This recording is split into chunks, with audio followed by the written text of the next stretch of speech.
Novēlējums Latvijai 92. dzimšanas dienā no Glāzgovas latviešiem.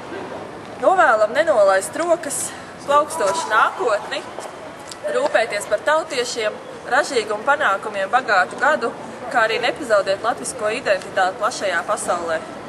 Tu mums esi tikai viena tāda Latvija, un pat tālumā esot mīlam tevi. Dievs!